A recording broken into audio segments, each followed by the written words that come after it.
আমাদের আসল প্রাণ শক্তি আমাদের এই রোগী এবং রোগীর বাড়ির লোকের মধ্যে লুকিয়ে আছে। তারাই আমাদেরকে শক্তি যোগান দিচ্ছে। আমাদের পরবর্তী বক্তা আমার অভিনেত্রী দেবলীনা দি।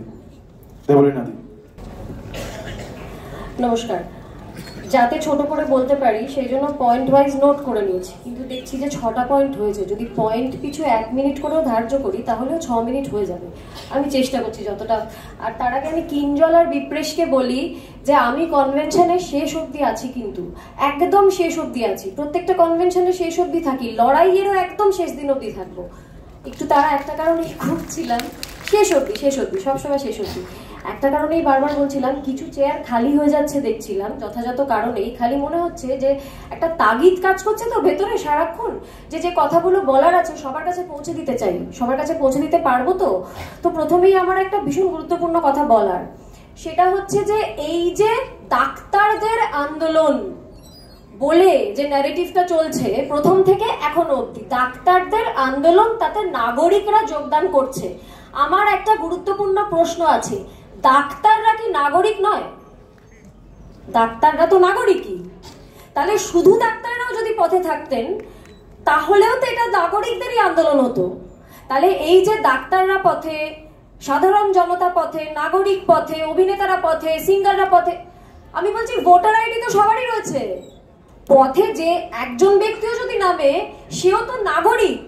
কাজী এইটা বিরোধী পক্ষ তৈরি করার চেষ্টা করছে যে ডাক্তারদের আন্দোলনে নাগরিকরা গিয়ে হাত মিলিয়েছে বা পা মিলিয়েছে বা স্বর মিলিয়েছে, যেটা একদম ভুল।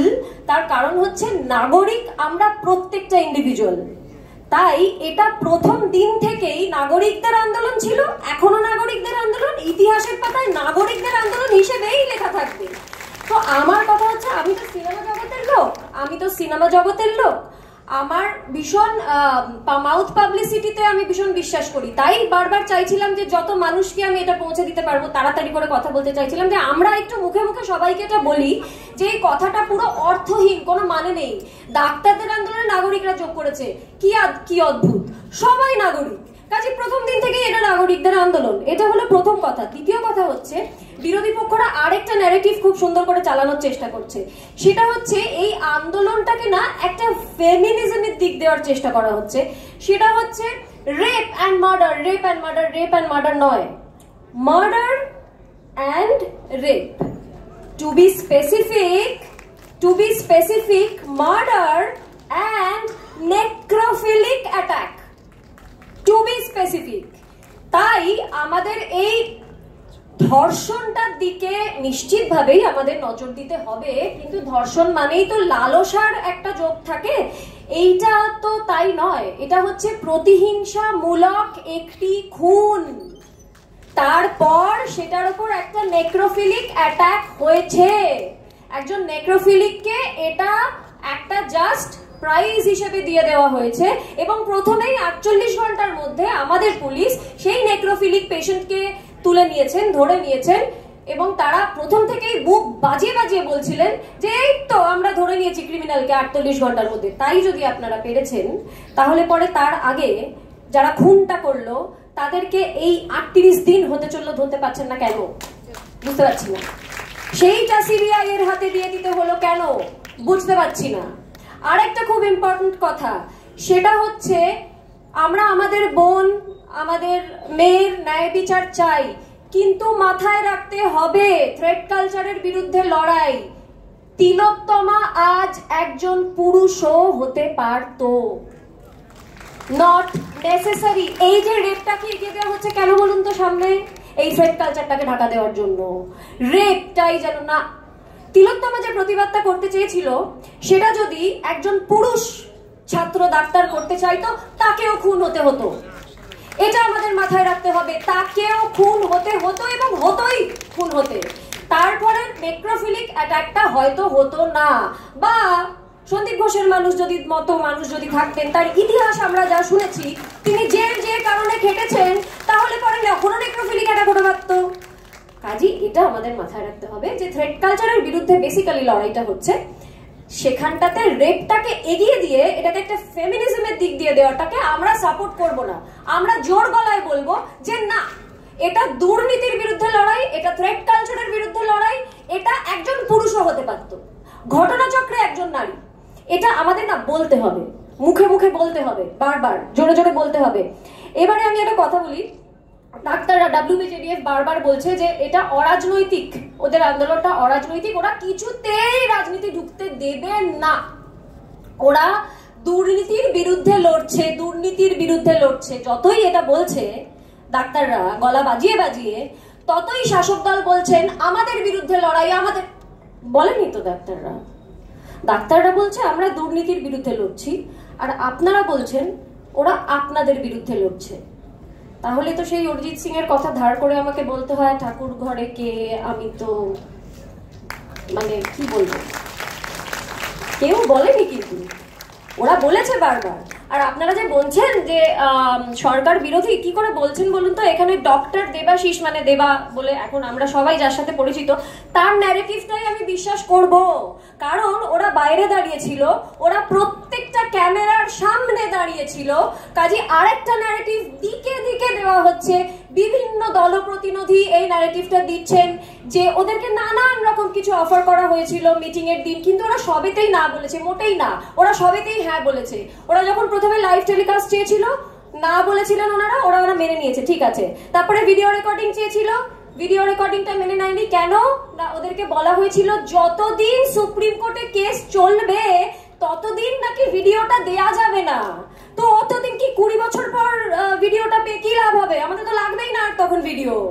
তারপরে যখন বলা হলো যে মিনিটস লেখা হবে, তখনও তারা রাজি ছিল। মিনিটস লেখা হবে, বেশ, আমরা তাতেই আন্দোলন, আমরা যাব মিটিং করতে। ঠিক সেই সময় এই সিদ্ধান্তটা নিতে ওরা ঠিক 10 মিনিট সময় নিয়েছিল। 35 দিন রাস্তায় বসে থাকার পর, রোদ্দুর মাথায় নিয়ে, বৃষ্টি মাথায় নিয়ে 35 দিন রাস্তায় বসে থাকার পর ওরা 10 মিনিট সময় নিয়েছিল এই সিদ্ধান্তটা নিতে যে আচ্ছা ঠিক আছে মিনিটস লেখা হবে, আমরা বসবো। সেই সময় ওদেরকে বেরিয়ে এসে বলা হয় যে শোনো 3 ঘন্টা আমরা অপেক্ষা করে ফেলেছি, তোমাদের সাথে আর মিটিং হবে না, তোমরা যাও। তার মানে এটা হচ্ছে আসল ন্যারেটিভ। ডাক্তাররা সবেতেই হ্যাঁ বলেছিল, শুধু একটা জিনিসেই না বলেছিল, সেটা হচ্ছে চা। চা ওদের দরকার ছিল না, শুধু ওইটাতেই না বলেছিল। সেটাতে হয়তো মানুষের অভিমান হয়ে থাকতে পারে যে আমরা আদর করে চা খাওয়াতে চেয়েছিলাম, কেন খেলো না, ইত্যাদি প্রভৃতি, এরকম হতেই পারে আর কি। সেটা ঠিক আছে, আমরা ক্ষমা করে দেবো এই বিষয়টা। আরেকটা বিষয় যেটা, সেটা হচ্ছে যে এই নাচ গান কবিতা আবৃত্তি এই সব কিছু নিয়ে কটাক্ষ করা হচ্ছে রোজ প্রত্যেক দিন। আন্দোলনে এত নাচ কিসের, গান কিসের, এত। আপনারা একটু শিক্ষিত হন না, হাত জোর করে বলছি। সারা পৃথিবীতে যত আন্দোলন হয়েছে সেই আন্দোলন নিয়ে যদি একটু আপনারা পড়াশোনা করেন, আবার যেই আমি আপনারা করে কথা বলবো বিভিন্ন লোকের গায়ে লেগে যাবে, এই আমাদের বিরুদ্ধে বললো, এটা বললেই বলবো রান্নাঘরে কে।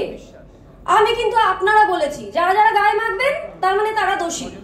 আমার কথা হচ্ছে শিক্ষিত হওয়ারও দরকার নেই, সময় আপনাদের নেই পড়াশোনা করার, আমি জানি, অন্য অনেক কিছু করার আছে এই মুহূর্তে।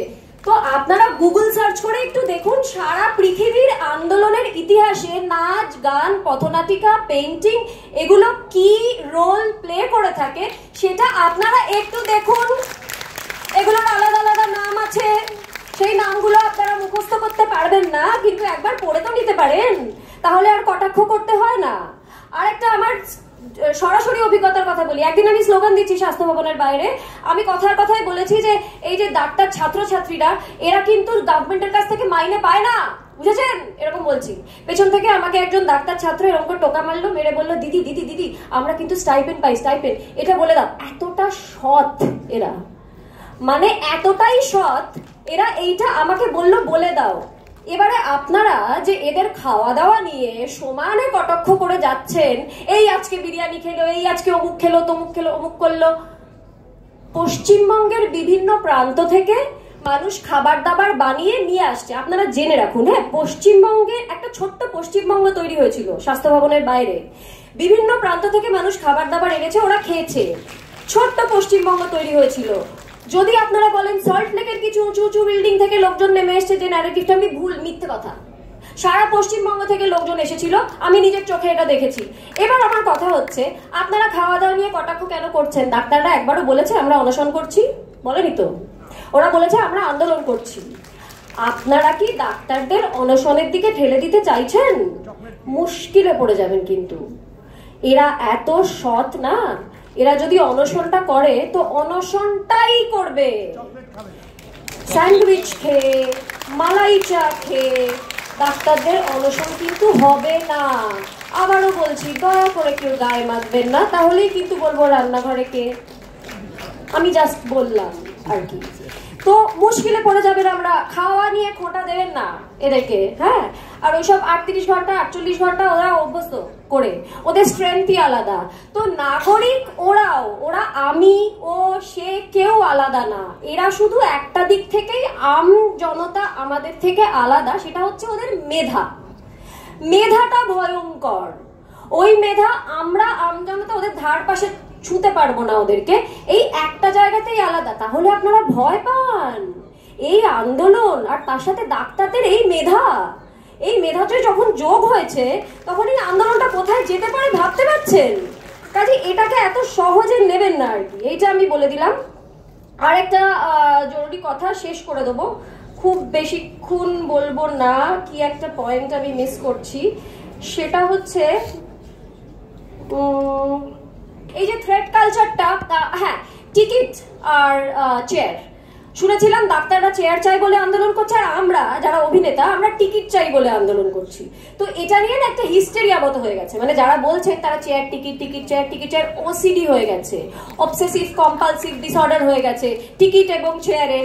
তাদেরকে আমি আমার একটা উপদেশ, সেটা হচ্ছে আপনারা একটু গুগল করে দেখুন, অভয়া ক্লিনিক, সেখানে 4টে নাম্বার দেওয়া আছে, যে কোনো নাম্বারে ফোন করুন, সাইকিয়াট্রিস্ট বা সাইকোলজিস্টের কাছে যান, আপনাদের এই টিকিট আর চেয়ার নামক যে ভূত মাথায় চেপেছে ওটা টেনে নামিয়ে দেবে WBJDF, এবং সেটা ফ্রিতে করবে, ওষুধও আপনাদের ফ্রিতে দেবে।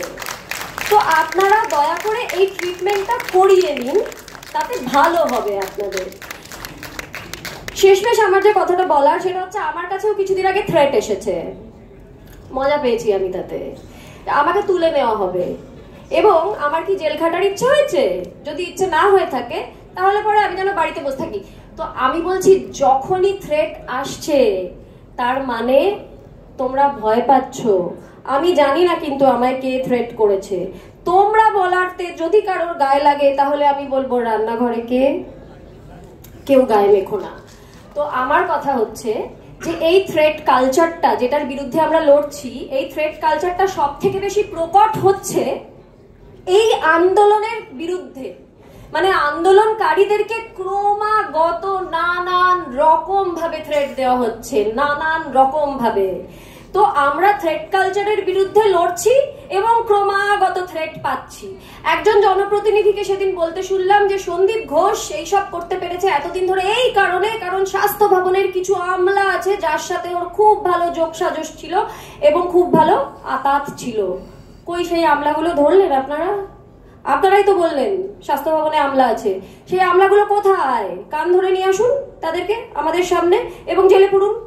এতদিন ধরে সন্দীপ ঘোষের মতো একটা নরকের কীট, তার সাথে স্বাস্থ্য ভবনের যেসব আমলাদের জোশা, আমি বলিনি, আপনারা বলেছেন, জনপ্রতিনিধিরা বলেছেন, তাদেরকে ধরুন, তাদেরকে ধরে জেলে পুরুন, তাহলেই তো আমাদের একটা আস্থা তৈরি হবে।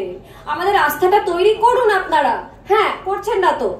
শেষমেশ আমি একটাই কথা বলতে চাই যে ডাক্তারদের যে কর্মসূচি রয়েছে 2 তারিখে, আমরা তিলোত্তমার তরফ থেকে, বহু জন এখানে রয়েছেন, আমরা তিলোত্তমার তরফ থেকে আমরা প্রত্যেকে 2 তারিখে এই আন্দোলনে যোগদান করছি এবং আবেদন জানাচ্ছি প্রতিটা মানুষকে যেন যোগদান করেন এই আন্দোলনে।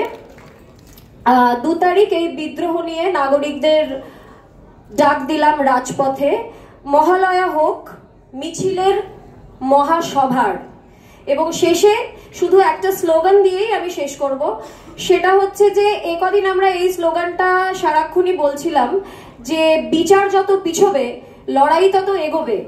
এবারে বাধা আসতে শুরু করেছে, তাই 2টো লাস্ট আমি স্লোগান বলবো। একটা হচ্ছে বাধা যত বাড়বে তোমরা তত হারবে, বাধা যত বাড়বে তোমরা তত হারবে। আরেকটা হচ্ছে ভদ্র সভ্য শিক্ষিত মার্জিত একটা আন্দোলনের নজির তৈরি করেছে WBJDF, ইতিহাসের পাতায় লেখা থাকবে।